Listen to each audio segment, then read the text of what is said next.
Whenever we get the question of how we started singing together, I think we always just say that it happened very naturally. Around middle school, so probably around like 10-ish years ago, we just randomly started like singing in our basement together.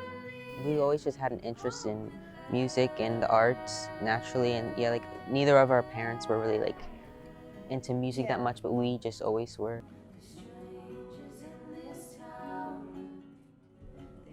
The Voice actually reached out to us and emailed us because they saw our YouTube channel, and they had asked us if we were interested in coming in for like a callback audition. So I mean, we were really excited, but we also didn't know what to expect. John turned around first and I didn't even look at him. I just saw a light on the floor and I just saw like that someone had turned, but I wasn't really focusing on it because I was just blacked out and like just trying to like stay in the song.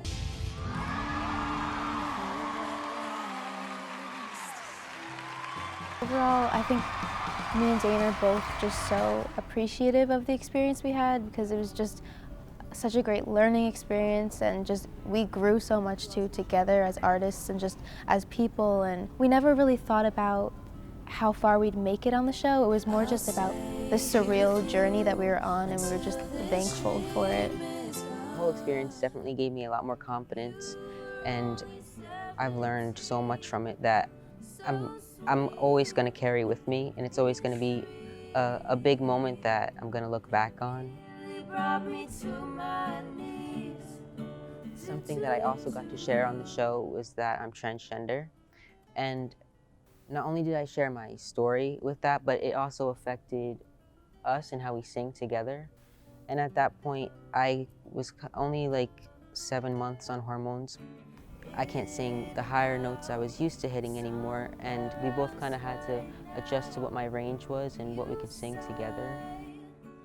From my perspective, like looking at what he shared with so many people, it's so inspiring because just seeing someone else that's trans, like singing on national television, you know, like it's just, I think, such a big step, and we might have not really realized it at the time. And I don't think I even realized like how many people it could reach also, because I did get some messages like on Instagram from people who are also trans or had a child that is trans. That's just a really great feeling, knowing like that I'm also not alone.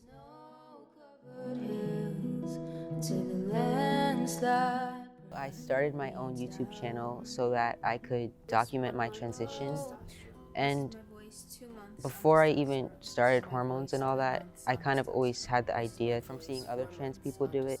I knew that having something to look back on in the future would make me see how much I grew and how far I came. I just felt the need to finally be honest and share my story and share my true self with you guys. I just kind of wanted to be one voice just to show that just like anyone else. Dane and I both have goals together and personally for the future. I recently started my own YouTube page separate from our music channel, and I just love the idea of being able to post whatever I want. I just like to think that there's no limits when it comes to my future. We definitely want to keep singing together, but we just want to take our time with it and, you know, keep posting covers on YouTube and just gradually start putting stuff out there. The Voice was just such a great stepping stone for us. We're so grateful for the experience, the opportunity, just how much we've grown and how much we've learned from it, and we're just very excited for what's to come. A lot of people tend to say things are unrealistic, but we definitely have always had that support of knowing that the things we wanted to achieve were our reality. Yeah, I just feel like if you want something, there's no reason why you shouldn't try to just go for it, because you just never know what's going to happen.